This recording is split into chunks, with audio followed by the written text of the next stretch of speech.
ഹരി ഓം. ഓം നമോ നാരായണായ. സംസ്കാര സംഘടന സേവ SPYSS NYC മലയാളം ചൊവ്വാഴ്ച തോറും നടത്തുന്ന നാരായണീയ പഠന ക്ലാസ്സിലേക്ക് ഏവർക്കും സ്വാഗതം. ഇന്ന് 91 ദിവസമാണ്. ദശകം 81 പഠിക്കാൻ പോകുന്നത്. സുഭദ്രയുടെ ഹരണവും നരകാസുര വധവും, പിന്നെ ശ്രീകൃഷ്ണന് 16,008 ഭാര്യമാർ എങ്ങനെ വന്നു, അതിനുള്ള കാരണവും സാഹചര്യങ്ങളും സംഭവങ്ങളും എല്ലാം പറഞ്ഞു തരുന്ന ഒരു ദശകമാണ് ഇത്. ഇന്നിവിടെ പങ്കെടുക്കുന്നവര് ധ്യാന ശ്ലോകം ചൊല്ലുന്നത് നിമ്മിയക്കയാണ്. ശ്ലോകങ്ങൾ പഠിപ്പിച്ചു തരുന്നത് രുക്മിണി KS അക്കയാണ്. ശ്ലോകങ്ങൾ ആവർത്തിച്ചു ചൊല്ലുന്നത് സരസ്വതി അക്ക, വനജ അക്ക, പിന്നെ സുഷ്മ അക്കയുമാണ്. ശ്ലോകങ്ങൾ വിശദീകരിച്ചു തരുന്നത് പാർവതി അക്കയാണ്. അതേപോലെ ഇതിനെല്ലാം ബാക്കപ്പ് ആയിട്ട് വന്നിരിക്കുന്നത് സരോജിനി അക്കയാണ്. ഇവരെല്ലാവർക്കും സ്വാഗതം നേരുന്നു. അതേപോലെ ഇന്ന് ഇവിടെ എത്തിയ എല്ലാ യോഗബന്ധുക്കൾക്കും എൻ്റെ ഹൃദയം നിറഞ്ഞ സ്വാഗതം. ആദ്യമായി ധ്യാന ശ്ലോകം ചൊല്ലുവാൻ നിമ്മി അക്കയെ ക്ഷണിച്ചോളുന്നു. ഹരിയോം അക്ക. ഹരി ഓം. ധ്യാന ശ്ലോകങ്ങൾ. ഓം അഗജാനന പത്മാർക്കം ഗജാനന മഹർനിശം അനേകദന്തം ഭക്താനാം ഏകദന്തമുപാസ്മഹേ. ശ്രീമഹാഗണപതയേ നമഃ. മോക്ഷാബ്ധിസാരമയ ഭാഗവതാഖ്യദത്നോ നാരായണീയ നവനീതമഹോ ഗൃഹീത്വാ മായാമയോഗപരിതപ്തജനായ യോഗാത് നാരായണാവനിസുരായ നമോസ്തു തസ്മൈ. സരസ്വതി നമസ്തുഭ്യം വരദേ കാമരൂപിണീം വിദ്യാരംഭം കരിഷ്യാമി സിദ്ധിർഭവതു മേ സദാ. ഓം ശ്രീ മഹാസരസ്വത്യേ നമഃ. ശ്രീകൃഷ്ണ ഗോവിന്ദ ഹരേ മുരാരേ ശ്രീനാഥ നാരായണ വാസുദേവ. ശ്രീകൃഷ്ണ ഗോവിന്ദ ഹരേ മുരാരേ ശ്രീനാഥ നാരായണ വാസുദേവ. ശ്രീകൃഷ്ണ ഗോവിന്ദ ഹരേ മുരാരേ ശ്രീനാഥ നാരായണ വാസുദേവ. സർവത്ര ഗോവിന്ദ നാമ സങ്കീർത്തനം. ഗോവിന്ദ ഗോവിന്ദ. ഹരി ഓം. ഹരി ഓം. അടുത്തതായി ശ്ലോകങ്ങൾ പഠിക്കാൻ ആരംഭിക്കാം. അതിനുവേണ്ടി രുക്മിണി KS അക്കയും സരസ്വതി അക്കയും വനജ അക്കയും സുഷ്മ അക്കയും ആദരപൂർവം ക്ഷണിച്ചോളുന്നു. ഹരിമക്ക. ഹരി ഓം. നമുക്ക് ശ്ലോകങ്ങളിലേക്ക് കിടക്കാം. ആദ്യം പദച്ഛേദം നോക്കാം. ഒന്നാമത്തെ ശ്ലോകം. സ്നിഗ്ധാം മുഗ്ധാം സതതം അപി താം ലാളയൻ സത്യഭാമാം യാതഃ ഭൂയഃ സഹ ഖലു തയാ യാജ്ഞസേനീ വിവാഹം. പാർത്ഥ പ്രീത്യൈ പുനരപി മനാത് ആസ്ഥിതോ ഹസ്തിപുര്യാം ശക്രപ്രസ്ഥം പുരം അപി വിഭോ സംവിധായ ആഗതോ അഭൂഃ. ശ്ലോകത്തിലേക്ക് പോകാം. സ്നിഗ്ധാം മുഗ്ധാം സതതമപി താം ലാളയൻ സത്യഭാമാം യാതോ ഭൂയ സഹ ഖലു തയാ യാജ്ഞസേനീ വിവാഹം. സ്നിഗ്ധാം മുഗ്ധാം സതതമവിതാം ലാളയൻ സത്യഭാമാം യാദോ ഭൂയ സഖലു തയാ യാജ്ഞസേനീ വിവാഹം. പാർത്ഥ പ്രീത്യൈ പുനരപി മനാത് ആസ്ഥിതോ ഹസ്തിപുര്യാം ശക്രപ്രസ്ഥം പുനരമി വിഭോ സംവിധായാഗതോ ഭൂഃ. പാർത്ഥപ്രീത്यै പുനരഭിമനാഗാസ്ഥിതോ ഹസ്തിപുര്യാം ശക്രപ്രസ്ഥം പുരമപി വിഭോ സംവിധായാഗതോ ഭൂഃ. സ്നിഗ്ധാം മുഗ്ധാം സതതമപി താം ലാളയൻ സത്യഭാമാം യാതോ ഭൂയഃ സൗഫലതയാ യാജ്ഞസേനീ വിവാഹം. പാർത്ഥപ്രീത്यै പുനരഭിമനാ ആസ്ഥിതോ ഹസ്തിപുര്യാം ശക്രപ്രസ്ഥം പുരമപി വിഭോ സംവിധായാഗതോ ഭൂഃ. സ്നിഗ്ധാം മുഗ്ധാം സതതമവിദാം ലാളയൻ സത്യഭാമാം യാദോ ഭൂയഃ സഖലുദയാ യാജ്ഞസേനീ വിവാഹം. പാർത്ഥപ്രീത്यै പുനരഭിമനാഗാസ്ഥിതോ ഹസ്തിപുര്യാം ശക്രപ്രസ്ഥം പുരമപി വിഭോ സംവിധായാഗതോ ഭൂഃ. നമുക്ക് രണ്ടാമത്തെ ശ്ലോകം നോക്കാം. ഭദ്രാം ഭദ്രാം ഭവത് അവരജാം കൗരവേണ അർത്ഥ്യമാനാം തദ് വാചാ താം അഹൃത കുഹനാമസ്കരീ ശക്രസൂനുഃ. തത്ര ക്രുദ്ധം ബലമനുനയൻ പ്രത്യഗാസ്തേന സാർദ്ധം പ്രത്യഗാഃ തേന സാർദ്ധം ശക്രപ്രസ്ഥം പ്രിയസഖമുദേ സത്യഭാമാ സഹായഃ. ശ്ലോകം ചൊല്ലാം.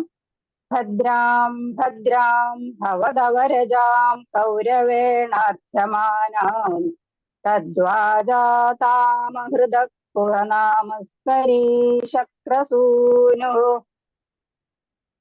ഭദ്രാം ഭദ്രാം ഭവദവരജാം കൗരവേണാർത്ഥ്യമാനാം ത്വദ്വാജാ താമഹൃത കുഹനാമസ്കരീ ശക്രസൂനുഃ. തത്ര ക്രുദ്ധം ബലമനുനയൻ പ്രത്യഗാസ്തേന സാർദ്ധം ശക്രപ്രസ്ഥം പ്രിയസഖമുദേ സത്യഭാമാ സഹായഃ. തത്ര ക്രുദ്ധം ബലമനുനയൻ പ്രത്യഗാസ്തേന സാർദ്ധം ശക്രപ്രസ്ഥം പ്രിയസഖമുദേ സത്യഭാമാ സഹായഃ. ഭദ്രാം ഭദ്രാം ഭവദവരജാം കൗരവേണാർത്ഥ്യമാനാം തദ്വാജാ താമഹൃത കുഹനാമസ്കരീ ശക്രസൂനുഃ. തത്ര ക്രുദ്ധം ബലമനുനയൻ പ്രത്യഗാസ്തേന സാർദ്ധം ശക്രപ്രസ്ഥം പ്രിയസഖമുദേ സത്യഭാമാ സഹായഃ. ഭദ്രാം ഭദ്രാം ഭവദരജാം കൗരവേണാർത്ഥ്യമാനാം തദ്വാചാ താമഹൃത കുഹനാമസ്കരീ ശക്രസൂനുഃ. തത്ര ക്രുദ്ധം ബലമനുനയൻ പ്രത്യഗാസ്തേന സാർദ്ധം ശക്രപ്രസ്ഥം പ്രിയസഖമുദേ സത്യഭാമാ സഹായഃ. മൂന്നാമത്തെ ശ്ലോകത്തിലേക്ക് പോകാം. തത്ര ക്രീഡൻ അപി ച യമുനാകുലദൃഷ്ടാം ഗൃഹീത്വാ താം കാളിന്ദീം നഗരം അഗമഃ താണ്ഡവ പ്രീണിതാഗ്നിഃ. ഭ്രാതൃത്രസ്താം പ്രണയവിവശാം ദേവ പൈതൃഷ്വസേയീം രാജ്ഞാം മധ്യേ സപതി ജഹ്രിഷേ മിത്രവിന്ദാം അവന്തീം. ശ്ലോകം ചൊല്ലാം. തത്ര ക്രീഡന്നപി ജയമുനാകുലദൃഷ്ടാം ഗൃഹീത്വാ താം കാളിന്ദീം നഗരമഗമഃ പാണ്ഡവ പ്രീണിതാഗ്നി തത്ര ക്രീഡന്നവിജയമുനാകുലദൃഷ്ടാം ഗൃഹീത്വാ താം കാളിന്ദീം നഗരമഗമ പാണ്ഡവ പ്രീണിതാഗ്നി ഭാദ്രത്രസ്താം പ്രണയ വിവശാം ദേവ പൈതൃശ്വസേയീം രാജ്ഞാം മധ്യേ സപതി ജഹൃഷേ മിത്രവിന്ദാമവന്ദീം ഭ്രാതൃത്രസ്താം പ്രണയവിവശാം ദേവപൈതൃശ്വസേയീം രാജ്ഞാം മധ്യേ സപതി ജഹൃഷേ മിത്രവിന്ദാമവന്ദീം തത്ര ക്രീഡന്നപി ച യമുനാകുലദൃഷ്ടാം ഗൃഹീത്വാ താം കാളിന്ദീം നഗരമഗമ പാണ്ഡവ പ്രീണിതാഗ്നി ഭാദ്രത്രസ്താം പ്രണയ വിവശാം ദേവ പൈതൃശ്വസേയീം രാജ്ഞാം മധ്യേ സപതി ജഹൃഷേ മിത്രവിന്ദാമവന്ദീം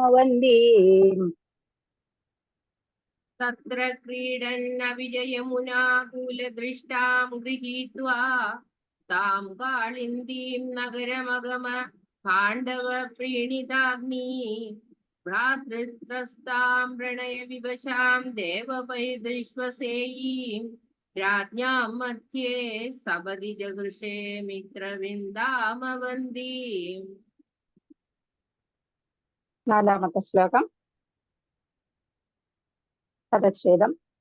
സത്യാം ഗത്വാ പുനഃ ഉദവഃ നഗ്നജിന്നന്ദനാം താം ബദ്ധ്വാ സപ്താപി ച വൃഷവരാൻ സപ്തമൂർത്തിഃ നിമേഷാത് ഭദ്രാം നാമ പ്രദദുഃ അഥ തേ ദേവ സന്ദർദനാദ്യാഃ തൽസോദര്യാഃ വരദ ഭവത സ്വാപി പൈതൃശ്വസേയീ. ശ്ലോകം നോക്കാം. സത്യാം ഗത്വാ പുനരുദവഹോ നഗ്നജിന്നന്ദനാം താം ബദ്ധ്വാ സപ്താപി ച വൃഷവരാൻ സപ്തമൂർത്തിർനിമേഷാത്. സത്യാം ഗത്വാ പുനരുദവഹോ നഗ്നജിന്നന്ദനാം താം ബദ്ധ്വാ സപ്താഭിജ വൃഷവരാൻ സപ്തമൂർത്തിർനിമേഷാത്. ഭദ്രാം നാമ പ്രദദുരഥ തേ ദേവ സന്ദർദനാദ്യ തൽസോദര്യാ വരദ ഭവത സ്വാപി പൈതൃശ്വസേയീ. ഭദ്രാം നാമ പ്രദദുരദതേ ദേവസന്ദർദനാദ്യാ തൽസോദര്യാ വരദ ഭവത സാപി പൈതൃശ്വസേയീ. സത്യാം ഗത്വാ പുനരുദവഹോ നഗ്നജിന്നന്ദനാം താം ബദ്ധ്വാ സപ്താപി ച വൃഷവരാൻ സപ്തമൂർത്തിർനിമേഷാത്. ഭദ്രാം നാമ പ്രദദുരധരേ ദേവ സന്ദർദനാദ്യാ തൽസോദര്യാ വരദ ഭവത സ്വാപി പൈതൃശ്വസേയീ. സത്യാം ഗത്വാ പുനരുദവഹോ നഗ്നജിന്നന്ദനാം താം ബദ്ധ്വാ സപ്താഭിജ വൃഷവരാൻ സപ്തമൂർത്തിർനിമേഷാത്. ഭദ്രാം നാമ പ്രദദുരധത്തെ ദേവസന്ദർദനാദ്യാ തൽസോദര്യാ വരദ ഭവത സാപി പൈതൃശ്വസേയീ. അഞ്ചാമത്തെ ശ്ലോകം. പദച്ഛേദം. പാർത്ഥാദ്യൈഃ അപി അകൃതലവനം തോയമാത്രാഭിലക്ഷ്യം ലക്ഷ്യം ചിത്വാ ശബരം അവൃഥാ ലക്ഷ്മണാം മദ്രകന്യാം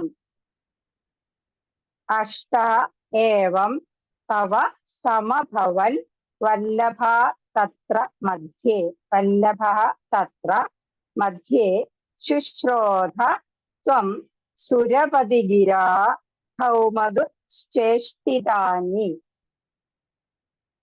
ശ്ലോകം ചൊല്ലാം. പാർത്ഥ്യാദ്യൈരപ്യകൃതലവനം തോയമാത്രാഭിലക്ഷ്യം ലക്ഷ്യം ചിത്വാ ശബരമവൃഥാ ലക്ഷ്മണാം മദ്രകന്യാം.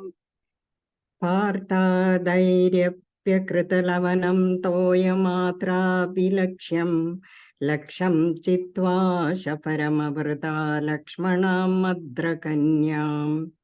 അഷ്ടാവേവം തവ സമഭവൻ വല്ലഭാസ്തത്ര മധ്യേ ശുശ്രോധത്വം സുരപതിഗിരാ ഹൗമധുശ്ചേഷ്ടിതാനി.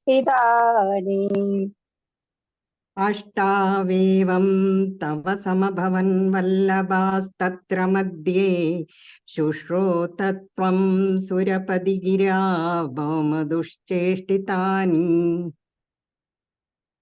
പാർത്ഥ്യാദ്യൈരപ്യകൃതലവനം തോയമാത്രാഭിലക്ഷ്യം ലക്ഷ്യം ചിത്വാ ശബരമവൃഥാ ലക്ഷ്മണാം മദ്രകന്യാം.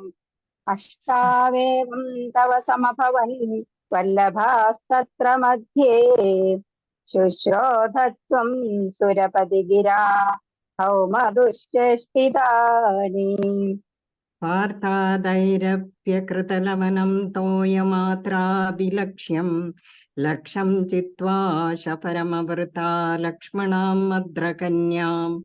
അഷ്ടാവേവം തവ സമഭവൻ വല്ലഭാസ്തത്ര മധ്യേ ശുശ്രൂതത്വം സുരപതിഗിരാ ഭൗമദുശ്ചേഷ്ടിതാനി. ആറാമത്തെ ശ്ലോകം. പദച്ഛേദം. സ്മൃതായാതം പക്ഷിപ്രവരം അധിരൂഢം ത്വം അഗമഃ വഹൻ അംഗേ ഭാമാം ഉപവനം ഇവ ആരാധി ഭവനം.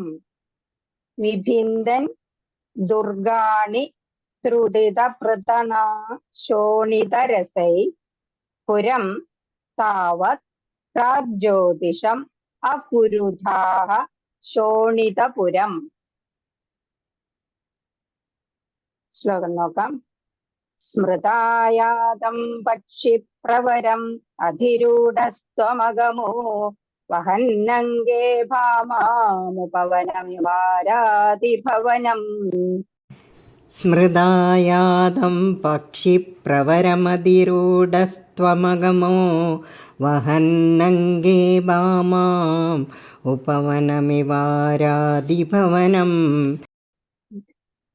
വിഭിന്ദൻ ദുർഗാണി ത്രുടിതപൃതനാ ശോണിതരസൈ പുരം താവത് പ്രാഗ്ജ്യോതിഷം ന പുരുധാ ശോണിതപുരം. വിഭിന്ദൻ ദുർഗാണി ത്രിടിതപൃതനാ ശോണിതരസൈഃ പൂരം താവത് പ്രാഗ്ജ്യോതിഷം മകുരതാ ശോണിതപുരം. സ്മൃതായാതം പക്ഷിപ്രവരം അധിരൂഢസ്ത്വമഗമോ വഹന്നംഗേ ഭാമാമുപവനമിവാരാധി ഭവനം. വിഭിന്ദൻ ദുർഗാണി ത്രുടിതപൃതനാ ശോണിതരസൈ പുരം താവത് പ്രാഗ്ജ്യോതിഷം മകുരുധാ ശോണിതപുരം. സ്മൃതായാതം പക്ഷിപ്രവരമതിരൂഢസ്ത്വമഗമോ വഹന്നംഗേ ഭാമാം ഉപവനമിവാരാധി ഭവനം. വിഭിന്ദൻ ദുർഗാണി ത്രിടിതപൃതനാ ശോണിതരസൈഃ പൂരം താവത് പ്രാഗ്ജ്യോതിഷം മകുരതാ ശോണിതപുരം. ഏഴാമത്തെ ശ്ലോകം. മുരഹ ത്വാം പഞ്ചാസ്യഃ ജലധിവന മധ്യാത് ഉദപതത് സചക്രേ ചക്രേണ പ്രദലിതശിരാ മങ്ഷു ഭവതാ. ചതുർദന്തൈർ ദന്താവളപതിഭി ഇന്ദാന സമരം രഥാംഗേന ചിത്വാ നരക അകരോസ്തീർണ നരകം. ശ്ലോകം നോക്കാം. മുരസ്ത്വാം പഞ്ചാസ്യോ ജലധിവനമധ്യാദുപദദത് സചക്രേ ചക്രേണ പ്രദലിതശിരാമഞ്ഛുമുഖവതാ. മുരസ്ത്വാം പഞ്ചാസ്യോ ജലധിവനമധ്യാദുദപദത് സചക്രേ ചക്രേണ പ്രദലിതശിരാമംശുഭവദാ. ചതുർദന്തൈർദന്താവളപതിഭിരിന്ദാന സമരം രഥാംഗേന ഛിത്വാ നരകമകരോത്തേർണ നരകം. ചതുർദന്തേ ദന്താവലപതിഭിരിന്ദാന സമരം രഥാംഗേന ചിത്വാ നരകമകരോസ്തീർണ നരകം. മുരസ്ത്വാം പഞ്ചാസ്യോ ജലധിവനമധ്യാദുപദത് സചക്രേ ചക്രേണ പ്രദലിതശിരാമംശുഭവതാ. ചതുർദന്തൈർദന്താവളപതിഭിരിന്ദാന സമരം രഥാംഗേന ഛിത്വാ നരകമകരോത്തേർണ നഗരം. മുരസ്ത്വാം പഞ്ചാസ്യോ ജലധിവനമധ്യാദുദപദത് സചക്രേ ചക്രേണ പ്രദലിതശിരാമംശുഭവതാം. ചതുർദന്തേ ദന്താവലപതിഭിരിന്ദാന സമരം രഥാംഗേന ചിത്വാ നരകമകരോസ്തീർണ നരകം. എട്ടാമത്തെ ശ്ലോകം. സ്തുത ഭൂമ്യാ രാജ്യം സപതി ഭഗദത് അസ്യ തനയേ ഗജം ചൈകം ച ഏകം ദത്വാ പ്രജിഘൈത നാഗാൻ നിജപുരീം ഫലേന ആബദ്ധാനാം സ്വഗതമനസാം ഷോഡശ പുനഃ സഹസ്രാണി സ്ത്രീണാം അപി ച ധനരാശിം ച വിപുലം. ശ്ലോകം. സ്തുതോ ഭൂമ്യാ രാജ്യം സപതി ഭഗദത്തേസ്യ തനയേ ഗജം ചൈകം ദത്വാ പ്രജിഘൈത നാഗാൻ നിജപുരീം. സ്തുതോ ഭൂമ്യാ രാജ്യം സപതി ഭഗദത്തേസ്യ തനയേ ഗജം ചൈകം ദത്വാ പ്രജിഘൈത നാഗാൻ നിജപുരീം. ഫലേനാബദ്ധാനാം സ്വഗതമനസാം ഷോഡശ പുനഃ സഹസ്രാണി സ്ത്രീണാമപി ച ധനരാശിം ച വിപുലം. ഖലേനാബദ്ധാനാം സ്വഗതമനസാം ഷോഡശ പുനഃ സഹസ്രാണി സ്ത്രീണാമപി ധനരാശിം ച വിപുലം. സ്തുതോ ഭൂമ്യാ രാജ്യം സപതി ഭഗദത്തേസ്യ തനയേ ഗജം ചൈകം ദത്വാ പ്രജിഘൈത നാഗാൻ നിജപുരീം ഫലേനാബദ്ധാനാം സ്വഗതമനസാം ഷോഡശ പുനഃ സഹസ്രാണി സ്ത്രീണാമപി ച ധനരാശിം ച വിപുലം. സ്തുതോ ഭൂമ്യാ രാജ്യം സപതി ഭഗദത്തേസ്യ തനയേ ഗജം ചൈകം ദത്വാ പ്രജിഘൈത നാഗാൻ നിജപുരീം ഖലേനാബദ്ധാനാം സ്വഗതമനസാം ഷോഡശ പുനഃ സഹസ്രാണി സ്ത്രീണാമപി ച ധനരാശിം ച വിപുലം. ഒമ്പതാമത്തെ ശ്ലോകം. ദക്ഷേപം. ഭൗമാപാകൃതകുണ്ഡലം തത് അതിദേർദാതും പ്രയാതോ ദിവം ശക്രാദേർ അഹിതഃ സമം ദൈതയാ ദ്വിസ്ത്രീഷു ദത്തക്രിയാ കൃത്വാ അല്പതരും രുഷാഭിപതിതം ജിത്വേന്ദ്രം അഭ്യാഗമ. तत्तु श्रीमददोष ईदृश इति व्याख्यातुमेव कृतः। कौमाकृतकुण्डलं तदभिदर्दातुं प्रयादो दिवं शक्रादिर्महितः समं देदया स्त्रीषु दत्तक्रिया। भौमावाहृतकुण्डलं तददितेर्दातुं प्रयातो दिवं शक्रादैर्महितः समं देदया दुस्त्रीषु दत्तक्रिया।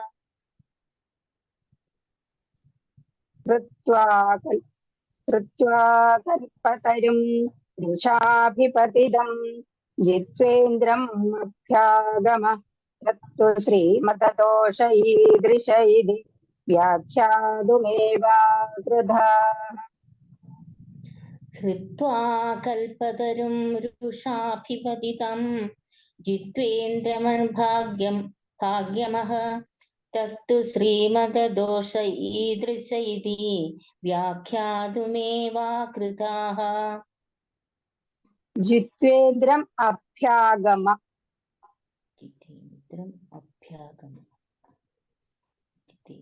भौमापाहृतकुण्डलम् अदिदेर्दातुं प्रयातो दिवं शक्रादिर्महितसमं देदया जित्रेषु दत्तक्रिया।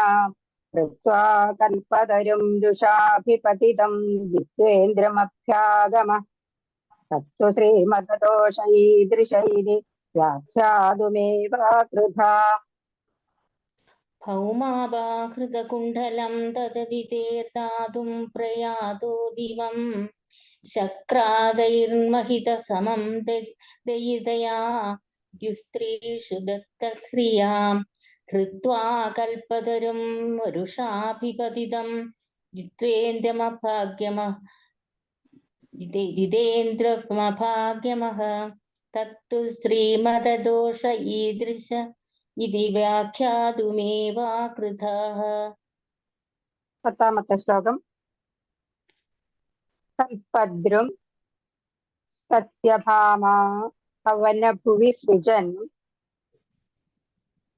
व्यष्टसाहस्रयोषाः स्वीकृत्य प्रत्यगारं विहितबहुवपु लालयन् केलिभेदैः आश्चर्यात् नारदालोकित विविधगतिः तत्र तत्रापि गेहे भूयः सर्वासु कुर्वन् दश दश तनयान् पाहि पातालयेश। कल्पद्रुं सत्यभामा भवनभुवि सृजन् व्यष्टसाहस्रयोषा स्वीकृत्य प्रत्यगारं विहितबहुवपुर्लालयन् केलिभेदैः। कल्पद्रुं सत्यभामा भवनभुवि सृजन् विष्टसहस्रयोषाः स्वीकृत्य प्रत्यगारं विहितबहुवपुर्लालयन् केलिभेदैः। आश्चर्यात् नारदालोकितविविधगतिः तत्र तत्रापि गेहे भूयः सर्वासु कुर्वन् दश दश तनयान् पाहि पातालयेश। आश्चर्यात् नारदालोकितविविधगतिस्तत्र तत्रापि गेहे भूयः सर्वासु कुर्वन् दश दश तनयान् पाहि पातालयेश। कल्पद्रुं सत्यभामा भवनभुवि सृजन् दुष्टसाहस्रयोषा स्वीकृत्य प्रत्यगारं विहितबहुवपु लालयन् केलिभेदैः। आश्चर्यात् नारदालोकितविविधगतिः तत्र तत्रापि गेहे भूयः सर्वासु कुर्वन् दश दश तनयान् पाहि पातालयेश।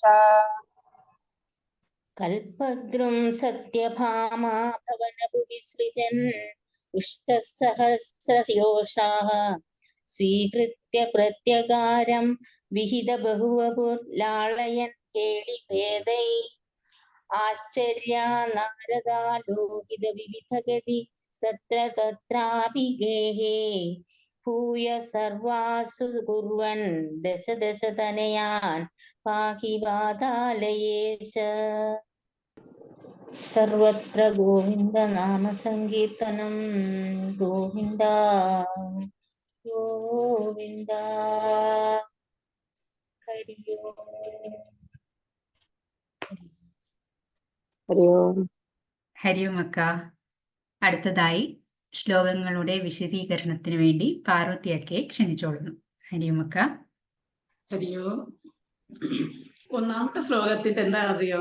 സുന്ദരിയും സുശീലയുമായ സത്യഭാമയും ബലരാമനും കൃഷ്ണനും ഒക്കെ കൂടി പാഞ്ചാല രാജ്യത്തേക്ക് പോയി. എന്തിനാന്നറിയോ? പാഞ്ചാലിയുടെ പരിണയം നടക്കുകയാണ്. അതിനു വേണ്ടിയിട്ടാണ് അവര് പോയത്. കല്യാണം കഴിഞ്ഞ് അങ്ങനെ കുറച്ച് ദിവസം ഹസ്തിനപുരത്തിൽ കൗരവരുടെ ആഗ്രഹപ്രകാരം അവര് താമസിക്കുകയും ചെയ്തു. ഈ അവസരത്തിൽ പാണ്ഡവർ അനുഭവിക്കുന്ന കഷ്ടപ്പാടൊക്കെ കൃഷ്ണനും ബലരാമനും കണ്ട് മനസ്സിലാക്കി. അവർക്ക് വളരെയധികം ദുരിതമാണ് അവിടെ അനുഭവിക്കുന്നത്. അപ്പൊ എന്ത് ചെയ്തു അറിയോ? അവർക്ക് താമസിക്കാനായിട്ട് കൃഷ്ണൻ ഇന്ദ്രപ്രസ്ഥ നഗരം ഉണ്ടാക്കി കൊടുത്തു. മാത്രല്ല അവിടെ ഇന്ദ്രന്റെ അമരാവതിയോട് തുല്യം നിൽക്കുന്ന നല്ലൊരു കൊട്ടാരുണ്ടാക്കിയിട്ട് അവരെ പാണ്ഡവരെ അതിലേക്ക് താമസിപ്പിക്കുകയും ചെയ്തു. അതിനുശേഷം അവർ ദ്വാരകയിലേക്ക് മൂന്നാളും പോയി. ഇനി രണ്ടാമത്തെ എന്താണെന്നറിയോ? കൃഷ്ണനും ബലരാമനും സത്യഭാമയൊക്കെ കുറെ കാലം ഹസ്തിനപുരത്ത് താമസിച്ചിരുന്നല്ലോ പാഞ്ചാലിയുടെ പരിണയം കഴിഞ്ഞിട്ട്. ആ അവസരത്തിൽ ബലരാമൻ ദുര്യോധനെ ഗദായുദ്ധം പഠിപ്പിച്ചിരുന്നു. അപ്പൊ ദുര്യോധനൻ ഒരാവശ്യം ബലരാമനോട് പറഞ്ഞിരുന്നു. എന്താ അറിയോ? അങ്ങയുടെ അനുജത്തിയായ സുഭദ്രയെ എനിക്ക് കല്യാണം കഴിച്ചു തരണമെന്ന് പറഞ്ഞായിരുന്നു. ബലരാമൻ മൂളുകയും ചെയ്തു. ഇതറിഞ്ഞ അർജുനന്റെ കാമുകിയാണ് സുഭദ്ര. അപ്പൊ എന്ത് ചെയ്തു അറിയോ? ഒരു കൊല്ലത്തെ തീർത്ഥയാത്രയ്ക്ക് പോയതായിരുന്നു. അതിൻ്റെ ഇടയിൽ ഈ വിവരം അറിഞ്ഞപ്പോ ഉടനെ ദ്വാരകയിൽ വന്നിട്ട് താമസിച്ചു. എങ്ങനെ അറിയാം? ഒരു കുഹനാമസ്കരിയായിട്ട് എന്ന് പറഞ്ഞാൽ എന്താ, ഒരു കപട സന്യാസിയായിട്ട് കുറെ കാലം ദ്വാരകയിൽ കുറച്ചു കാലം താമസിച്ചു. അങ്ങനെ കൃഷ്ണന്റെ സമ്മതത്തോടു കൂടി തന്നെ സുഭദ്രയെ അപഹരിക്കുകയും ചെയ്തു. ഇതറിഞ്ഞ ബലരാമന് ഭയങ്കര ദേഷ്യായി. എന്താ, ദുര്യോധനന് വാക്ക് കൊടുത്തതല്ലേ. അപ്പോ ഉടനെ തന്നെ പുറപ്പെടുകയാണ് അർജുനന്റെ അടുത്തേക്ക് യുദ്ധം ചെയ്ത് സുഭദ്രയെ വീണ്ടെടുക്കാൻ വേണ്ടിയിട്ട്. ഉടനെ തന്നെ കൃഷ്ണൻ ജ്യേഷ്ഠനെ തടഞ്ഞു. ജ്യേഷ്ഠ പണ്ടേക്ക് തന്നെ സുഭദ്രയും അർജുനനും വളരെ ഇഷ്ടത്തിലായിരുന്നു എന്ന് പറയും. അപ്പൊ ബലരാമൻ പറയുന്ന, നിനക്കത് നേരത്തെ പറഞ്ഞുകൂടായിരുന്നു, അങ്ങ് നമുക്ക് കല്യാണം കഴിച്ചു കൊടുത്തുകൂടായിരുന്നില്ലേ അവരെ? അത് ഇനിയാവാലോ, നമുക്ക് ഇന്ദ്രപ്രസ്ഥത്തിൽ പോയിട്ട് സുഭദ്രയുടെയും അർജുനന്റെയും കല്യാണം നടത്തി കൊടുക്കാന്ന് പറയും. അങ്ങനെ അവർ ഇന്ദ്രപ്രസ്ഥത്തിലേക്ക് പോകും. വസുദേവർക്ക് കുറെ കാലമായി ആഗ്രഹം ഉണ്ടായിരുന്നു. ഇതുവരെ കാരാഗ്രഹത്തിലല്ലേ, കംസവധമൊക്കെ കഴിഞ്ഞോട് കൂടിയിട്ടാണ് കാരാഗ്രഹത്തിന് അവര് പുറത്തിറങ്ങിയത്. അപ്പൊ വസുദേവരുടെ പെങ്ങളാണ് കുന്തിദേവി. കുന്തിദേവിയുടെയും പാണ്ഡവരുടെയും ഒപ്പം കുറച്ച് താമസിക്കണം എന്നൊരാഗ്രഹം ഉണ്ടായിരുന്നു. ഉടനെ തന്നെ ദേവകിയും വസുദേവരും ദ്വാരകവാസികളും എല്ലാവരും ഇന്ദ്രപ്രസ്ഥത്തിലേക്ക് പോയി. ഇതിനു വേണ്ടിയിട്ടാണ് അർജുനന്റെയും സുഭദ്രയുടെയും കല്യാണത്തിന് വേണ്ടിയിട്ട് പോയി. അങ്ങനെ കുറച്ചു കാലം അവര് അവിടെ ഒപ്പം താമസിക്കുകയും ചെയ്തു. അർജുനനെ പ്രീതിപ്പെടുത്താൻ വേണ്ടിയിട്ട് എല്ലാരും കൂടി കുറച്ചു കാലം അവിടെ താമസിച്ചു. പിന്നെ എല്ലാരും പോരാ നേരത്ത് സുഭദ്ര തടഞ്ഞ കൃഷ്ണനോട് പറഞ്ഞു, കുഞ്ഞാട്ടൊപ്പം പോണ്ടെന്ന് പറഞ്ഞു. അങ്ങനെ കൃഷ്ണനെ അവിടെ സുഭദ്ര അവിടെ തടഞ്ഞു വെച്ചു, ഇപ്പൊ തന്നെ പോണ്ടെന്ന് പറഞ്ഞു. അങ്ങനെ ബലരാമനും കൃഷ്ണനും സത്യഭാമയൊക്കെ വീണ്ടും ഇന്ദ്രപ്രസ്ഥത്തിൽ തന്നെ കുറച്ചു കാലം കൂടി നിന്നു. ഇനി മൂന്നാമത്തെ ശ്ലോകത്തിന്റെ എന്താണെന്നറിയോ? ആ അവസരത്തിലാണ്, ആ ഇന്ദ്രപ്രസ്ഥത്തിൽ ആയിരുന്ന അവസരത്തിൽ കൃഷ്ണനും അർജുനനും കൂടി വേട്ടയാടാൻ പോവുമായിരുന്നു. അങ്ങനെ വേട്ടയാടി ഒരു ദിവസം നേരെ സന്ധ്യ ആവാറായി. അവര് യമുനാ നദിയുടെ തീരത്തെത്തി. കയ്യും കാലും ഒക്കെ കഴുകി വെള്ളം കുടിച്ച് ദാഹം തീർത്ത് ഇങ്ങനെ നിൽക്കുമ്പോ കുറച്ചകലെ ഒരു സ്ത്രീ ഇങ്ങനെ നിൽക്കുന്നത് കണ്ട്. ഉടനെ അർജുനനും കൃഷ്ണനും, എന്താ അവിടെ ഒറ്റയ്ക്ക് ഈ സമയത്ത്, സന്ധ്യാവാനായിട്ടുണ്ടല്ലോ, ഒറ്റയ്ക്ക് അവിടെ ആ സ്ത്രീ നിൽക്കണേന്ന് പറഞ്ഞിട്ട് അർജുനൻ അന്വേഷിക്കാൻ പോയി. അപ്പൊ എന്താ ആ സ്ത്രീ പറഞ്ഞു അറിയോ? ഞാൻ സൂര്യദേവന്റെ മോളാണ്, എന്റെ പേര് കാളിന്തി എന്നാണ്, ഞാൻ തപസ് ചെയ്യാനായിട്ടാണ് യമുനാ നദിയുടെ തീരത്തേക്ക് വന്നതെന്നും പറഞ്ഞു. എന്തിനാ തപസ് ചെയ്യണമെന്ന് ചോദിച്ചപ്പോൾ പറഞ്ഞ എന്താ, എനിക്ക് കൃഷ്ണനെ ഭർത്താവായി കിട്ടണം, അതിനു വേണ്ടിയിട്ടാണ് ഞാൻ തപസ് ചെയ്യണത്. അപ്പൊ ആ വിവരം ഉടനെ തന്നെ കൃഷ്ണനെ അറിയിച്ചു. അർജുനൻ വന്നിട്ട് കൃഷ്ണനോട് പറയാണ്. പിന്നെ കൃഷ്ണൻ എന്താ ചെയ്തത് അറിയാം? അപ്പൊ ഉടനെ തന്നെ പോയി തന്റെ തേരിലേറ്റി ഇന്ദ്രപ്രസ്ഥത്തിലേക്ക് പോയി. അതിനുശേഷം ഗാന്ധവവനം കത്തിയല്ലോ. അങ്ങനെ അഗ്നിയെ പ്രീതിപ്പെടുത്താനായിട്ട്, അഗ്നിദേവനെ പ്രീതിപ്പെടുത്താനായിട്ട് അർജുനനെ സഹായിച്ച ശേഷം ദ്വാരകയിലേക്ക് പോയി. എന്നിട്ട് കാളിന്തിയെ വിവാഹം കഴിച്ചു. ഇനി അടുത്ത ശ്ലോകത്തിൽ എന്താണെന്ന് അറിയാമോ? മൂന്നാമത്തേല് പറയുന്നത്, മൂന്നാമത്തെ കഴിഞ്ഞ് നാലാമത്തെ ശ്ലോകത്തില് പറയുന്നത്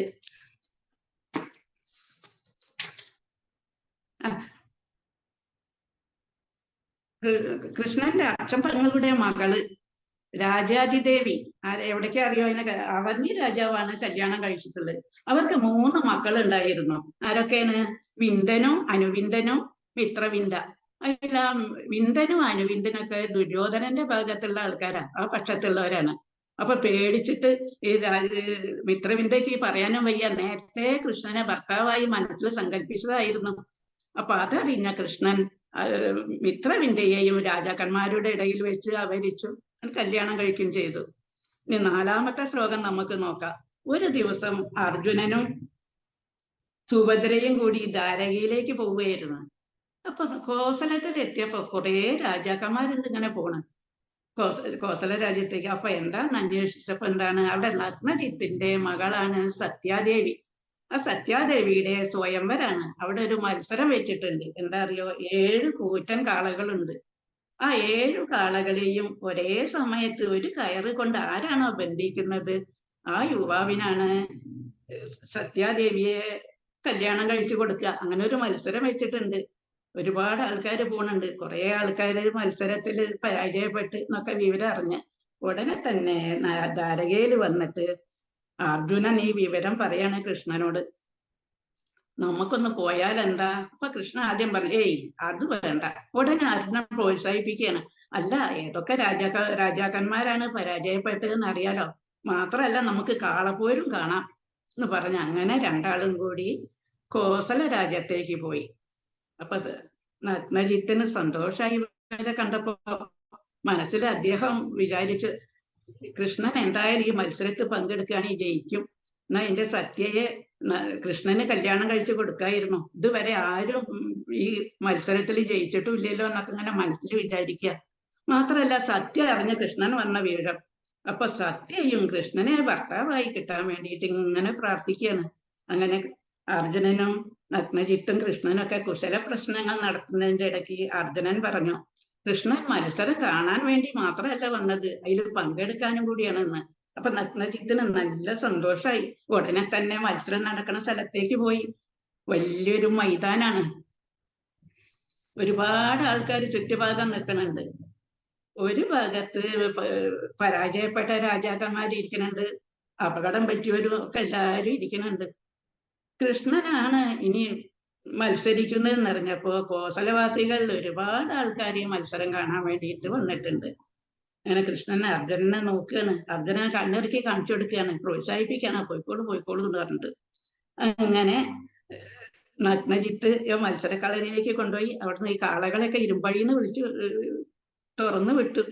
എന്താ അറിയാ, ഉഗ്രൻ കാളകളാണ്, വാല് പൊന്തിച്ച് മതം പൊട്ടിയിട്ട് ഇങ്ങനെ നിൽക്കുന്ന കാളകളാണ്. കൃഷ്ണന് ഒരു പുഞ്ചിരിയോട് കൂടിയിട്ട് ഒരു കയറെടുത്തിട്ട് ഉടനെ തന്നെ ഈ കാളകളുടെ അടുത്തേക്ക് പോയിട്ട് ആ കയറൊരൊറ്റ വീശല്, ആ വീശലിൽ 7 കാളകളും കുടുങ്ങി. അപ്പൊ അവിടെ ആകെ കൃഷ്ണഗീതം മുഴങ്ങി. നഗ്നജിത്തിന് സന്തോഷായി. മാത്രമല്ല അർജുനൻ വന്ന് കൃഷ്ണനെ കെട്ടിപ്പിടിക്കുകയും ചെയ്തു. അങ്ങനെ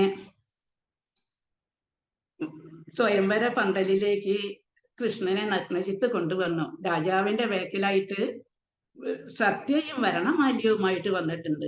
വന്ന് കൃഷ്ണന് സ്വയംവരമാല ഭദ്ര ചാർത്തി. അങ്ങനെ ഭദ്രയെയും കല്യാണം കഴിച്ചു. ഒരുപാട് ധനവും പശുക്കളെയും ആനകളെയും ഒക്കെ മകൾക്ക് വേണ്ടിയിട്ട് നഗ്നജിത്ത് പ്രദാനം ചെയ്യുകയും ചെയ്തു. ഇനി അത് കഴിഞ്ഞിട്ട് പിന്നെ ഒരു കല്യാണം കൂടി കഴിച്ചു. ആരെയാണ് അറിയോ? വേറൊരു അച്ചമ്പങ്ങൾ ഉണ്ടായിരുന്നു വസുദേവരെ, ശ്രുതകീർത്തി. ആ ശ്രുതകീർത്തിക്ക് ഒരു മോളുണ്ടായിരുന്നു, ഭദ്ര. ആ മോളും തന്നെ കൃഷ്ണനെ അങ്ങനെ സ്മരിച്ചുകൊണ്ടും കൃഷ്ണനെ മാത്രം ഭർത്താവായി കിട്ടണേ എന്ന് പ്രാർത്ഥിച്ചും കൊണ്ടിരിക്കുകയായിരുന്നു. അങ്ങനെ ഇതറിഞ്ഞ സഹോദരന്മാര് ഭദ്രയെ സൽസ്വഭാവിയാണ്, സുന്ദരിയാണ്, കൃഷ്ണന് പ്രദാനം ചെയ്തു. ഇപ്പൊ എത്ര ഭാര്യമാരായി എന്നറിയോ? രുക്മിണി ആദ്യം ഉണ്ട്, പിന്നെ സത്യഭാമ, ജാമ്പവതി, കാളിന്തി, മിത്രവിന്ദ, സത്യ, ഭദ്ര. പിന്നെ ഇവര് പോയി ദ്വാരകയിൽ ഇങ്ങനെ കഴിയണം. പിന്നെ മദ്രരാജന്റെ മകളായ ലക്ഷ്മണയുടെ പരിണയം നടക്കണുണ്ട്. അവിടെയും ഒരു മത്സരം വെച്ചിട്ട് എന്താണെന്നറിയോ? ഒരു മത്സ്യ രൂപത്തിലുള്ള ഒരു ലാക്ക് ഉയരത്തിൽ കെട്ടി തൂക്കിയിട്ടുണ്ട്.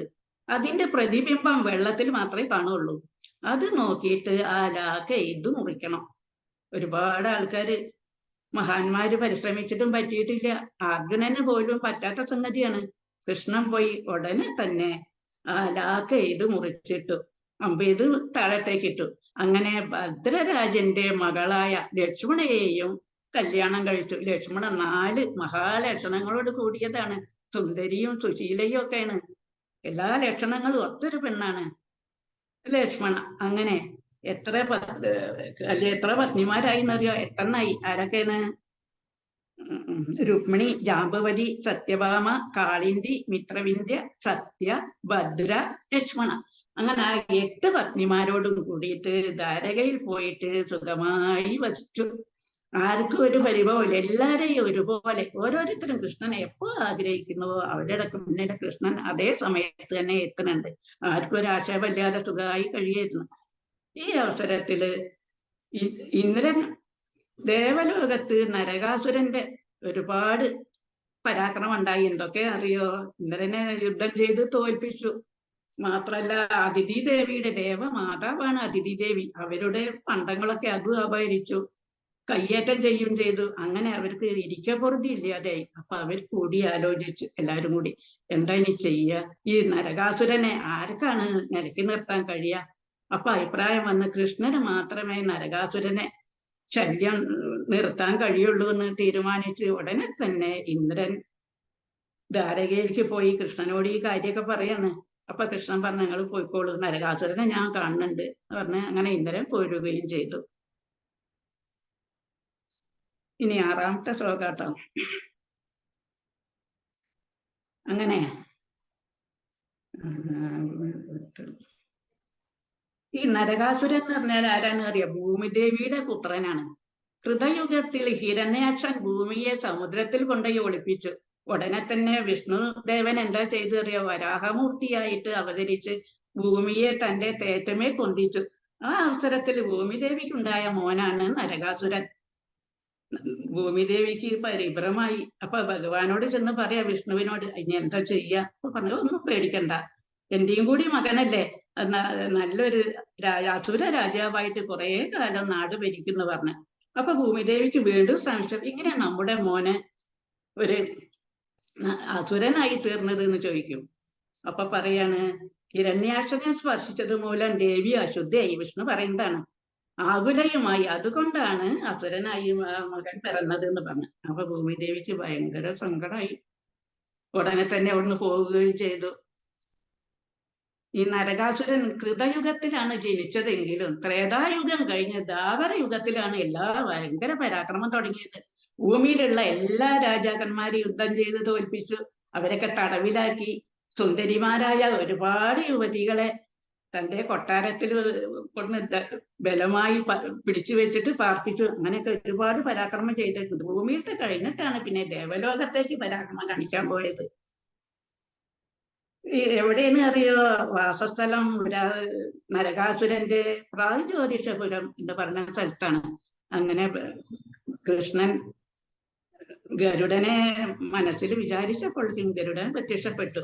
അതിന്റെ പുറത്ത് കയറി പോവാൻ പുറപ്പെടുക. അപ്പൊ ഉടനെ തന്നെ സത്യഭാമ ഓടി വന്നിട്ട് അമ്മ എവിടേക്കാ പോണത് ചോദിച്ചു. അപ്പൊ ഞാൻ നരകാസുരനെ കാണാൻ പോവുകയാണ് പറഞ്ഞപ്പോ ഒറ്റയ്ക്ക് പോണ്ട ഞാനും വരാന്ന് പറഞ്ഞു ഉടനെ തന്നെ കൃഷ്ണന്റെ മടിയിൽ കയറി സത്യഭാമ ഇരുന്നു.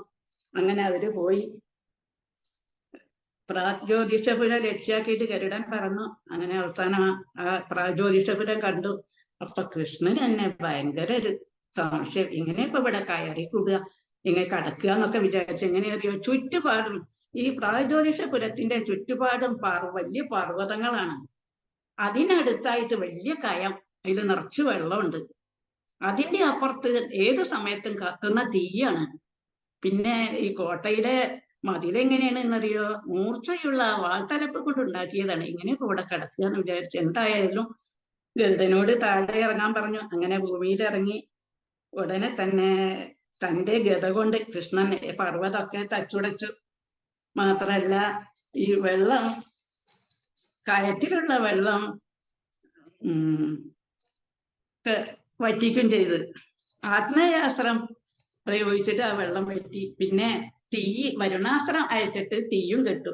അപ്പൊ ഇനി കിടക്കാൻ നോക്കിയപ്പോ എന്താ, കോട്ടയുടെ വാതിക്കലുണ്ട് ഒരു അസുരൻ കിടന്നിങ്ങനെ ഉറങ്ങണ്. ആരാണ് അറിയാം? മുരാസുരനാണ്. വെള്ളത്തിലാണ് സാധാരണ ഉണ്ടാവില്ല. ഇപ്പൊ ഉറങ്ങാൻ വേണ്ടിയിട്ട് അങ്ങോട്ട് പോയതാ. 5 തല ഉണ്ട്. അങ്ങനെ കിടന്നുറങ്ങുകയാണ്. ഇതൊക്കെ ആയിട്ട് ഉണരാത്ത ഒരു അസുരൻ കൃഷ്ണൻ എന്ത് ചെയ്തെന്നറിയോ, തന്റെ പാഞ്ചജന്യം എടുത്തിട്ട് 8 ദിക്കുകളും മുഴങ്ങുമാറ് ഉച്ചത്തിൽ അത് മുഴക്കി. അതിന്റെ ശബ്ദം അതോടുകൂടിയതാ ഞെട്ടി ഉണർന്നു മുരാസുരൻ. ഉണർന്നപ്പോ കണ്ട എന്താണ്, കോട്ടയിന്റെ അടുത്തായിട്ട് കണ്ടത് ഒരു സ്ത്രീയും ഒരു പുരുഷനും ഒരു പക്ഷിയൊക്കെയാണ്. ഉടനെ തന്നെ ആക്രമിക്കാൻ തുടങ്ങി. മുരാസുരൻ തന്റെ തൃശൂലെടുത്തിട്ട് ഉടനെ ഇവരെ എറിഞ്ഞ് ആ തൃശൂലെത്തുമ്പോ കൂടി ഗരുഡൻ നേരിട്ട് മുരാസുരന്റെ അടുത്തെത്തി. ആ 4 തലയും കൊക്കുകൊണ്ട് കൊത്തി മുറിച്ചിട്ടു. 5ാമത്തെ തല കൃഷ്ണൻ അമ്പെയ്ത് മുറിച്ചു. മാത്രമല്ല കൈയും കാലും ഒക്കെ തന്നെ അമ്പെയ്ത് മുറിച്ചിട്ടു. പിന്നെ ഇത് മുരാസുരൻ മരിച്ചോട് കൂടിയിട്ട് അതിന്റെ മക്കൾ 7 മക്കളുണ്ട്. 7 ആൾക്കാർ ഇതേപോലെ 5 തലയും ഒക്കെ ആയിട്ട് വന്ന് എല്ലാവരെയും കൃഷ്ണൻ അമ്പെയ്ത് എല്ലാവരെയും കൊന്നു. അങ്ങനെ അവിടെ ആകെ ചോരപ്പോഴ ഒഴുകാൻ തുടങ്ങി. പിന്നെ നരകാസുരനെ കണ്ട് നരകാസുരൻ നേരിട്ട് പിന്നെ 65 നാൽക്കൊമ്പന്മാരൊക്കെ ആയിട്ട് ഇങ്ങനെ ഇവരായിട്ട് യുദ്ധം ചെയ്യാനായിട്ട് നിൽക്കുകയാണ്. എല്ലാ മായാവിദ്യകളും പിന്നെ കൃഷ്ണന്റെ നേരെ പ്രയോഗിച്ചു. എന്നിട്ടൊന്നും കൃഷ്ണന് യാതൊരു മാറ്റമില്ല. പക്ഷെ ഇത് ആരാ ഇത്ര ഒന്നും ഏൽക്കാത്ത ഒരു സാധാരണ മനുഷ്യനല്ലല്ലോ. ഉടനെ തന്നെ എന്ത് ചെയ്തു അറിയോ, വൈഷ്ണവാസ്ത്രം എഴുതു. അതോടുകൂടി കൃഷ്ണൻ മോഹാലസ്യപ്പെട്ടു വീണു. പിന്നെ അപ്പൊ എന്നിട്ട് സത്യഭാമേനി ഗരുഡനെയൊക്കെ ആക്രമിക്കാൻ വേണ്ടിയിട്ട് വരികയാണ് നരകാസുരൻ. ഉടനെ സത്യഭാമ എന്ത് ചെയ്തെന്നറിയോ, കൃഷ്ണന്റെ അമ്പും വില്ലും എടുത്തിട്ട് മോഹനാസ്ത്രം നരകാസുരന് നേരെ ചെയ്തു. അതോടുകൂടി നരകാസുരനും മോഹാലസ്യത്തിൽ വീണു. പിന്നെ ഈ ഗരുഡൻ പിന്നെ വേറെയുള്ള സൈന്യങ്ങളൊക്കെ വന്നു തുടങ്ങി ഇവരെ ഉപദ്രവിക്കാനായിട്ട്. അപ്പൊ എല്ലാവരെയും ഗരുഡൻ തന്റെ കൊക്ക് കൊണ്ട് കൊത്തി ഓടിച്ച്. കുറെ ആൾക്കാർ ഓടി. ചിലവര് വെള്ളമില്ലാത്ത ആ കയത്തിൽ വീണിട്ട് പരിക്ക് പറ്റി. വാൾത്തല പറ്റിയിട്ട് ഒരുപാട് ആൾക്ക് മുറിയായി. അങ്ങനെ അവിടെ ചോര ഇങ്ങനെ ഒഴുകിക്കൊണ്ടിരിക്കുകയാണ്. ചോരപ്പുഴയാവാൻ പോവുകയാണ്. പ്രാഗ്ജ്യോതിഷപുരം ശോണിതപുരായി മാറി. അവസാനം കൃഷ്ണനെ മോഹാലസ്യത്തിൽ നിന്ന് ഉണർന്നു. കുറച്ചു കഴിഞ്ഞപ്പോ നരകാസുരൻ, പിന്നെ ഇവർ രണ്ടാളും കൂടിയ യുദ്ധം. കൃഷ്ണൻ എന്ത് ചെയ്തു അറിയോ, തന്റെ ചക്രം കൊണ്ട് കഷ്ണായിട്ട് ഈ നരകാസുരനെ കഷ്ണായിട്ട് ഭൂമിയിലിട്ടു. ആകെ ചോര ഒഴുകൽ തുടങ്ങി. അങ്ങനെ ശോണിതപുരായി പ്രാഗ്ജ്യോതിഷപുരം. നരകാസുരൻ മരിക്കണ സമയത്ത് ഇളയ മകൻ മുത്തശ്ശിയുടെ അടുത്തായിരുന്നു. ആരാണ് മുത്തശ്ശി അറിയോ? ഭൂമിദേവിയാണ്. അങ്ങനെ മരിച്ചതിന് ശേഷം ഭൂമിദേവി വന്നു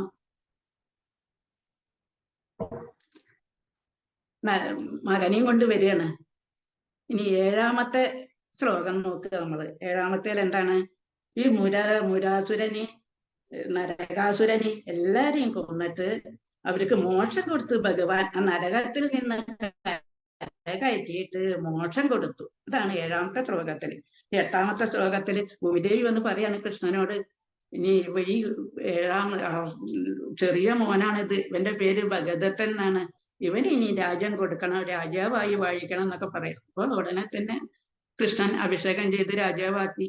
അതോടുകൂടിയിട്ട് ഈ ഭഗദത്തൻ കൃഷ്ണനോട് മാപ്പ് ചോദിക്കുക. തന്റെ അച്ഛൻ ചെയ്ത എല്ലാ ശല്യത്തിനും മാപ്പ് ചോദിച്ചു. ഭഗദത്തൻ രാജാവായതോടുകൂടി അവിടുന്ന് കുറെ ആൾക്കാർ പിരിഞ്ഞു പോയിരുന്നല്ലോ, പേടിച്ചിട്ട് അവരെല്ലാരും തിരിച്ചു വരാൻ തുടങ്ങി. പിന്നെ തടവിലാക്കിപ്പെട്ട എല്ലാ ആൾക്കാരെയും രാജാക്കന്മാരൊക്കെ മോചിപ്പിച്ചു. മാത്രല്ല ബലമായി പിടിച്ചു വെച്ചിരുന്ന യുവതികളുണ്ടായിരുന്ന സുന്ദരിമാര് എത്ര ആളുണ്ട് അറിയോ? 16,000 സ്ത്രീകളുണ്ട്. അവരെയൊക്കെ മോചിപ്പിച്ചു. അച്ഛൻ സമ്പാദിച്ചു വെച്ചിരുന്ന സമ്പത്തുകളും ധനം എല്ലാ സാധനങ്ങളും കൃഷ്ണനെ ഏൽപ്പിച്ചു. 4 കൊമ്പൻ ആനകളിൽ നിന്ന് ഒന്ന് മാത്രം ഭഗദത്തൻ എടുത്തിട്ട് ബാക്കിയൊക്കെ കൃഷ്ണന് കൊടുത്ത എല്ലാം കൃഷ്ണൻ ദ്വാരകയിലേക്ക് അയച്ചു. എന്നിട്ട് ഈ സ്ത്രീകളോട് പറഞ്ഞു, നിങ്ങളിപ്പോ മോചിതരായി, ഒരുപാട് ദുഃഖം അനുഭവിച്ച ആൾക്കാരല്ലേ, ഇനി നിങ്ങൾക്ക് നിങ്ങളെ വീട്ടിലേക്ക് പോവാന്ന് പറഞ്ഞു. അപ്പൊ അവര് പറഞ്ഞു, ഞങ്ങൾ ഇനി ഞങ്ങളെ അച്ഛൻ അമ്മയൊന്നും സ്വീകരിക്കൂല, കുറെ കാലം നരകാസുരന്റെ കോട്ടയിൽ കഴിഞ്ഞവരല്ലേ, ഞങ്ങള് തിരിച്ചു പോകൂല എന്ന് പറഞ്ഞു. ഞങ്ങൾ ഭഗവാന്റെ കൂടെ, ഞങ്ങൾക്ക് ഇവിടെ താമസിക്കാനും ഞങ്ങൾക്ക് ഇഷ്ടമില്ല, ഭഗവാന്റെ കൂടെ ഞങ്ങൾ ദ്വാരകയിലേക്ക് വരികയാണ് എന്ന് പറഞ്ഞു. ദാസിമാരായി ഞങ്ങൾ കഴിഞ്ഞോളാന്ന് പറയും. അപ്പൊ കൃഷ്ണൻ സത്യഭാമയെ ഒന്ന് നോക്കൂ. സത്യഭാമ പറഞ്ഞ ആയിക്കോട്ടെ. അപ്പൊ അങ്ങനെ ഈ യുവതികളെയും 16,000 സ്ത്രീകളെയും ദ്വാരകയിലേക്ക് അയക്കാനുള്ള ഏർപ്പാടുകൾ ചെയ്തു. എന്നാൽ കൃഷ്ണൻ പിന്നെ സത്യഭാമയൊക്കെ എന്താ ചെയ്തത് എന്നറിയോ? അടുത്ത ശ്ലോകം 9-ാമത്തേലാണ്. പിന്നെ ദേവന്മാരെ അവിടുന്ന് മോഷ്ടിച്ച സ്വർണവും സാധനങ്ങളൊക്കെ ഉണ്ടായിരുന്നല്ലോ, അതൊക്കെ ആയിട്ട് ഗരുഡന്റെ പുറത്ത് തന്നെ അവര് ദേവലോകത്തേക്ക് പോയി. എന്നിട്ട് അതിഥി ദേവിയുടെ പണ്ടങ്ങളും ഇന്ദ്രന്റെ വെൺകൊറ്റക്കുടയും അവിടുന്ന് സമാഹരിച്ച ധനവും ഒക്കെ തന്നെ അവിടെ കൊടുത്ത്. അപ്പൊ സന്തോഷമായി, വളരെയധികം സന്തോഷമായി. അവർക്ക് നഷ്ടപ്പെട്ടതൊക്കെ തിരിച്ചു കിട്ടിയല്ലോ. അപ്പൊ കുറേശ്ശെ ഇങ്ങനെ അഹങ്കാരം തുടങ്ങുന്നുണ്ട്. എല്ലാ ഐശ്വര്യങ്ങളും കിട്ടിയപ്പോ എന്താ അറിയാ, അവിടെ ഇരിക്കുന്നതിന്റെ ഇടയിൽ നല്ല സുഗന്ധം വരുന്നു. അപ്പൊ സത്യഭാമ നോക്കിയോ, പാരിജാത ചെടിയാ. അപ്പൊ സത്യഭാമയ്ക്ക് ഒരു ആഗ്രഹം എന്താണ് അറിയോ? ഈ ചെടി നമ്മൾ ഭൂമിയിലേക്ക് ദ്വാരകയിലേക്ക് കൊണ്ടുപോകണമെന്ന് കൃഷ്ണനെ അറിയിച്ചു. ഉടനെ തന്നെ കൃഷ്ണൻ അതിലത്തെ ഒരു തൈ പറിച്ചു. ഇത് ഇന്നരം കണ്ടല്ലോ, ഉടനെ ദേഷ്യപ്പെടാൻ തുടങ്ങി. ഇവിടെ ഉള്ളത് അങ്ങോട്ട് കൊണ്ടുപോകാൻ പാടില്ല, ഇത് ദേവലോകത്തുള്ള ചെടിയാണ്, ഇപ്പൊ ഒരിക്കലും ഭൂമിക്ക് കൊണ്ടുപോകാൻ പാടില്ല എന്നൊക്കെ പറഞ്ഞു. അങ്ങനെ ഇന്നരം യുദ്ധം ചെയ്ത് തോൽപ്പിച്ചിട്ട് ഭഗവാൻ സത്യഭാമയോട് കൂടിയിട്ട് സത്യഭാമയെ പാരിജാത ചെടിയായിട്ട് ദ്വാരകയിലേക്ക് പോയി. ഇത് ഭഗവാൻ മാലോകർക്ക് കാട്ടിക്കൊടുക്കുകയാണ്. എന്താ അറിയോ? ഐശ്വര്യം കിട്ടിയപ്പോ അഹങ്കരിക്കാണ്. അങ്ങനെ ഉണ്ടായ എന്താ അനുഭവം എന്നറിയോ? അവനാണ് ഏറ്റവും മഹത്തായ സാധനം അവർക്ക് നഷ്ടപ്പെടുന്നാണ് ഇതൊന്ന് മനസ്സിലാവുന്നത്. ഇനി 10-ാമത്തെ ശ്ലോകത്തില് അങ്ങനെ സത്യഭാമയും കൃഷ്ണനും വരുന്നുണ്ട്, വരികയാണ് ദ്വാരകയിലേക്ക് ചെടിയായിട്ട്. അങ്ങനെ സത്യഭാമയുടെ കൊട്ടാരത്തിന്റെ മുന്നേ തന്നെ ഈ ചെടി നട്ടു. സത്യഭാമ അതിന് നനയ്ക്കുകയൊക്കെ ചെയ്ത് അങ്ങനെ ചെടി വലുതായി ഭയങ്കര നല്ല പൂത്ത് കായ്ക്കാൻ തുടങ്ങി. അങ്ങനെ ഭൂമിയിലും പാരിജാത ചെടി അങ്ങനെ ഭൂമിയിലെത്തി വളരാൻ തുടങ്ങി, ചുറ്റും സുഗന്ധം വരത്തി. ഈ സമയത്ത് തന്നെ ദേവകിയും വസുദേവരൊക്കെ അങ്ങനെ ഇത്രയും യുവതികൾ എത്തിക്കഴിഞ്ഞ് അന്തിച്ചു നിൽക്കുക. എന്താ ഇപ്പൊ കൃഷ്ണ, എന്താ ഇപ്പൊ ഒരു യാത്ര പോയി ഇത്ര അധികം സ്ത്രീകൾ വന്ന യുവതികൾ വന്നതെന്ന് പറയും. അപ്പൊ കൃഷ്ണൻ നടന്ന സംഭവമൊക്കെ പറയും. അവർക്ക് ആരും ഇല്ലാത്ത, ആശ്രയം ഇല്ല, അവരെ വീട്ടിലേക്കാണ് അവരെ അടുപ്പിക്കൂല. അപ്പോ ഞാൻ ഇങ്ങോട്ട് കൊണ്ടുവന്നാണ്, അമ്മയ്ക്കും അച്ഛനും ദേഷ്യമൊന്നും ഇല്ല. ഏയ് ഞങ്ങൾക്കൊരു ദേഷ്യവും ഇല്ല, പക്ഷെ ഇവരാരും ഇല്ലാതെ എങ്ങനെ ഇവിടെ നിൽക്കുക എങ്ങനെയെന്ന് ചോദിക്കും. അപ്പൊ എന്താ പറയുന്നത് അറിയാം, അവർക്ക് നമ്മളൊക്കെ ഇല്ലേ, അമ്മ വേറെ ഉദ്ദേശം വെച്ചിട്ടാണ് പറയുന്നത്. അപ്പൊ കൃഷ്ണൻ പറയാം, നമ്മളൊക്കെ ഇല്ലേ, അതുപോലെ. അപ്പൊ പറയും ഉടനെ തന്നെ നീ ഇവരെ കല്യാണം കഴിക്കണം, അപ്പോഴല്ലേ അവർക്കൊരു എണയും തുണയൊക്കെ ഉണ്ടാവുള്ളൂ എന്ന് പറഞ്ഞു. അങ്ങനെ കൃഷ്ണൻ 16,000 സ്ത്രീകളെയും കല്യാണം കഴിച്ചു. ഓരോരുത്തർക്കും 10 പുത്രന്മാർ വീതം അതും ജനിച്ചു. അങ്ങനെയാണ് കൃഷ്ണന് 16,008 ഭാര്യമാരുണ്ടായത്. എല്ലാവരെയും ഭഗവാൻ ഒരേപോലെ എല്ലാവരോടും ഒരുപോലെ കൊണ്ടു നടത്തുന്ന, എല്ലാവരെയും ഒരേപോലെ തന്നെ സ്നേഹിച്ചു. ഒരേപോലെ തന്നെ എല്ലാവർക്കും അവരാവശ്യപ്പെടുന്ന സുഖങ്ങളൊക്കെ നൽകി. നാനാ ശരീരങ്ങൾ കൈകൊണ്ട് ഓരോ പത്നികത്തിലും ഓരോ തരം വികാര വിശേഷങ്ങൾ കൃഷ്ണൻ നടത്തി. അങ്ങനെ എല്ലാ സ്ത്രീകളെയും ഒരുപോലെ ഓമനിച്ച് സുഖമായി കഴിയുന്നു. അപ്പൊ നാരദനൊരു സംശയം, എന്താ അറിയാ, ഈ 16,008 ഭാര്യമാരെ എങ്ങനെ ഇപ്പൊ കൃഷ്ണൻ നോക്കുകയാണ്? ഉടനെ പരീക്ഷിക്കാൻ പോയി. ഓരോരോ ഗ്രഹത്തിൽ ചെല്ലുമ്പോൾ ഓരോ പത്നിമാരെടുത്ത് കൃഷ്ണനുണ്ട്. പിന്നെ ദേവകിയുടെ അടുത്തും വസുദേവരുടെ അടുത്തും പോയപ്പോ അവിടെയും കൃഷ്ണനുണ്ട്. അങ്ങനെ വഷളായിട്ട് കൃഷ്ണനെ പരീക്ഷിക്കാൻ പാടില്ല എന്ന് മനസ്സിലാക്കിയിട്ട് നാരദൻ എളിവനായി പോവുകയും ചെയ്തു. ഇപ്രകാരമൊക്കെ ചെയ്യുന്ന ഭഗവാനെ അടിയനെ കാത്തരുളണേ എന്ന് മേൽപ്പത്തൂര് പറയാണ്. പിന്നെ ഈ പാചകത്തിന് കിട്ടിയ കഥയും കൂടി പറഞ്ഞിട്ട് നിർത്തുകയാണ്. എങ്ങനെയാണ് അറിയോ? ഈ കംസവധം കഴിഞ്ഞിട്ട് ബലരാമനും കൃഷ്ണനൊക്കെ വലിയ ആൾക്കാർ ക്ഷത്രിയന്മാരായി തീർന്ന് ഉപനയനം കഴിച്ചു. അവർക്ക് വിദ്യാഭ്യാസം കിട്ടിയില്ല. അവര് പശുപാലകരായിട്ടല്ലേ കഴിഞ്ഞിരുന്നത്. അപ്പൊ എന്ത് വേണം ഇനി അറിയോ, അവന്റെ രാജ്യത്തെ മഹർഷിയുടെ അടുത്തേക്ക് അയക്കുകയാണ് ഇവര്. മഹർഷിന്റെ പേരുണ്ടല്ലോ,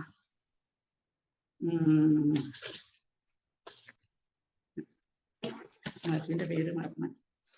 അപ്പൊ ആ മഹർഷിയുടെ മുന്നിൽ പോയിട്ട് എല്ലാതും ഇവര് വേഗം പഠിച്ച്, എല്ലാ വിദ്യകളും വേഗം പഠിച്ച് മഹർഷിക്ക് തന്നെ സംശയമായി, ഇത്ര നല്ല ശിഷ്യന്മാർ എനിക്ക് ഇതുവരെ എൻ്റെ അടുത്ത് ഉണ്ടായിട്ടില്ലല്ലോ എന്നുള്ളത്.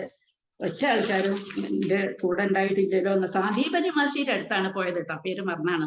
അങ്ങനെ സാന്ദീപനി മഹർഷിക്ക് സന്തോഷമായി. കുറച്ച് സമയം കൊണ്ട് തന്നെ എല്ലാ വിദ്യകളും പഠിച്ച്, വേദങ്ങളും ഉപനിഷത്തുക്കളും ഒക്കെ പഠിച്ച്, മാത്രമല്ല ക്ഷത്രിയർക്ക് വേണ്ട ആയുധ വിദ്യയും എല്ലാതും പഠിച്ച്. അപ്പൊ പഠനം കഴിഞ്ഞ് ഗുരുദക്ഷിണ വേണല്ലോ, എന്താ ഗുരുദക്ഷിണ ചോദിച്ചപ്പോ മഹർഷി പറയാണ്, ഇവിടെ ഞങ്ങൾക്ക് ഒന്നിനും കുറവില്ല, നിങ്ങളുടെ ഈ സ്നേഹം ആദരവും മാത്രം മതിയെന്ന്. അപ്പൊ കൃഷ്ണൻ പറയാണ്, അത് പറ്റൂല, എന്തെങ്കിലും ഗുരുദക്ഷിണ ഞങ്ങൾക്കൊരു സമാധാനത്തിന് വേണ്ടിയിട്ട്. അപ്പൊ മഹർഷി പത്നിയായിട്ട് ആലോചിക്കുകയാണ്. അപ്പൊ പത്നി പറഞ്ഞ, ഒരു വൃന്ദാവനത്തിൽ പല ആശ്ചര്യങ്ങളും കാണിച്ച ആൾക്കാരല്ലേ, അപ്പൊ നമുക്ക് നഷ്ടപ്പെട്ട മകനെ തിരിച്ചു തരാൻ വേണ്ടി ഒന്ന് പറഞ്ഞു നോക്കിക്കൂടെ. ഉടനെ തന്നെ കൃഷ്ണന്റെ അടുത്ത് വന്ന് പറഞ്ഞ്, ഞങ്ങൾക്ക് ഒരു ദുഃഖം മാത്രമേ ഉള്ളൂ, ഞങ്ങൾക്കൊരു മോനുണ്ടായിരുന്നു, ഞങ്ങൾ തീർത്ഥയാത്രയ്ക്ക് പോയപ്പോ പ്രഭാസ തീർത്ഥത്തിൽ വെച്ച് ആ മകൻ നഷ്ടപ്പെട്ടു എന്നറിയും. അവനെ കൊണ്ടുതരാൻ കഴിയുമോ എന്ന് ചോദിക്കും. ഉടനെ തന്നെ ബലരാമനും കൃഷ്ണനും കൂടി മുഖത്തോട് മുഖം നോക്കി ചിരിക്കും. ശരി, ഞങ്ങൾ ശ്രമിക്കാറുണ്ട്, നേരിട്ട് സമുദ്രത്തിലേക്ക് പോകും, പ്രഭാസ തീർത്ഥത്തിന്റെ അടുത്തുള്ള സമുദ്രത്തിൽ പോകും, വലിയ തിരമാലയൊക്കെ ആയിട്ട് ഇങ്ങനെ കടലിരമ്പിൽ നിന്നുകൊണ്ട് കൃഷ്ണനെ ബലരാമനെ കണ്ടപാട് കടൽ ശാന്തമായി. വരണദേവൻ പ്രത്യക്ഷപ്പെട്ടു. എന്താ ചോദിച്ചപ്പോ പറഞ്ഞു, ഞങ്ങളെ ഗുരുവിന്റെ മകൻ നഷ്ടപ്പെട്ടിട്ടുണ്ട്, ഇവിടെ തീർത്ഥയാത്രയ്ക്ക് വന്നപ്പോഴാണ് സമുദ്രത്തിൽ മുങ്ങിപ്പോയിട്ടുണ്ട് അറിയാം. അപ്പൊ അത് എനിക്കറിയില്ല. ഇവിടെ അടുത്ത കാലത്ത് ഒരു അസുരണ്ട്, പഞ്ചാനൻ എന്ന് പറഞ്ഞ ഒരു അസുരണ്ട്. ആ അസുരൻ ഒരു ശംഖിന്റെ ആകൃതിയിലാണ്, കുട്ടികളെ ശംഖിന്റെ ആകൃതിയിലായിട്ട് ഉരുണ്ടു പോയിട്ട് കുട്ടികളെയൊക്കെ പിടിച്ചു കൊണ്ടുപോയിട്ട് എന്ന് പറഞ്ഞിരുന്നു. അവനെ കണ്ടാൽ ചിലപ്പോ അതിന് ഉത്തരം കിട്ടും എന്ന് പറയും. അങ്ങനെ കൃഷ്ണൻ ഉടനെ തന്നെ കടലിലേക്ക് ചാടി ഈ പഞ്ചജനെ പിടിച്ചിട്ട് അപ്പോഴും ഉത്തരമൊന്നും കിട്ടിയില്ല. ഉടനെ തന്നെ ദേഷ്യം വന്നിട്ട് വയറ്റത്ത് ശക്തിയായിട്ട് അടിച്ച്, അതോടുകൂടി ഈ രാക്ഷസന്റെ വയറിന്റെ ഭാഗത്തു നിന്ന് വെളുത്ത് നല്ലൊരു ശംഖ്, വലവിരി ശംഖ് പുറത്തേക്ക് ചാടി. അതാണ് കൃഷ്ണൻ പാഞ്ചജന്യായിട്ട് ഉപയോഗിക്കുന്നത്. പഞ്ചജനിൽ നിന്ന് കിട്ടുന്നത് കൊണ്ടാണ് പാഞ്ചജന്യ എന്ന പേരുണ്ടായത്. ഇതോടുകൂടി ഈ വിവരണം കഴിഞ്ഞു. ഇതിന് എനിക്ക് അവസരം തന്ന സമിതിയോടും പ്രത്യേകിച്ച് ഇന്ദിരാദേവി അക്കയോടും ഞാൻ നന്ദി പറയാണ്. ഇത്രയും നേരം എന്നെ ശ്രമിച്ച എല്ലാവരോടും നന്ദി പറയാണ്. ഇതിൽ തെറ്റുണ്ടാവും, ക്ഷമിക്കണമെന്ന് അപേക്ഷിച്ചുകൊണ്ട് ഞാൻ ഈ വിവരണം നിർത്തുകയാണ്. ഹരിയോം.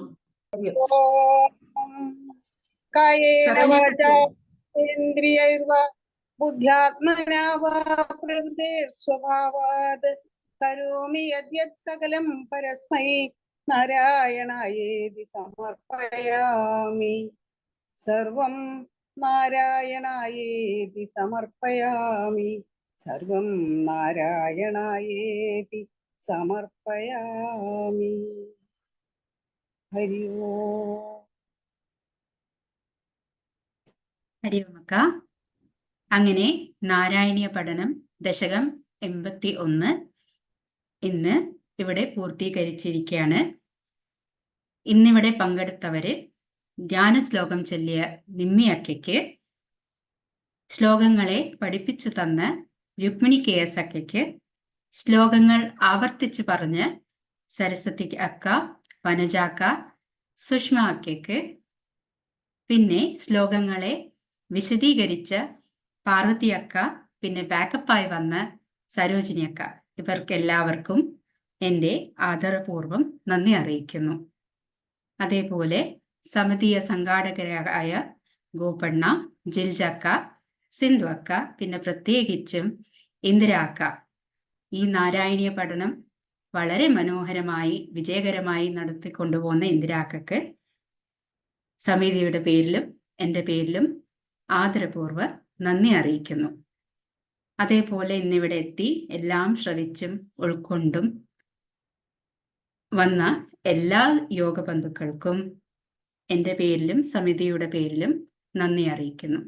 എനിക്ക് ഈ അവസരം തന്ന സമിതിക്കും ഇന്ദിരാക്കയ്ക്കും പിന്നെ ഈ പ്രോഗ്രാം നടത്തിക്കൊണ്ടു പോവാൻ ഒരു തടസ്സവും വരുത്താതിരുന്ന് ശ്രീ ഗുരുവായൂരപ്പനോടും നന്ദി പറഞ്ഞുകൊണ്ട് ഇന്നത്തെ നാരായണീയ പഠനം ഇന്നിവിടെ സമാപിക്കുന്നു.